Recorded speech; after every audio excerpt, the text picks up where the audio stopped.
We talk about how can you add your contacts on your Whoscall app.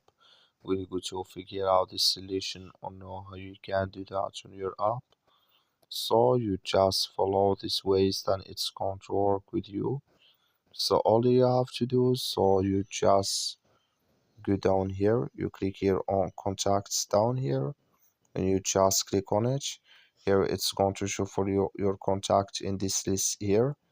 So here can you make calls. Then when you just click in this sign, so then it's going to show for you like this. And here can you add name, then here phone. Here if you want to add email or not, then you click here on save. Then it's going to save with you here your contacts on your Whoscall app. So that's all you have to do to add your contacts. I wish now you I gave it. That's all. Thank you for watching. Don't forget to support us by liking, subscribe.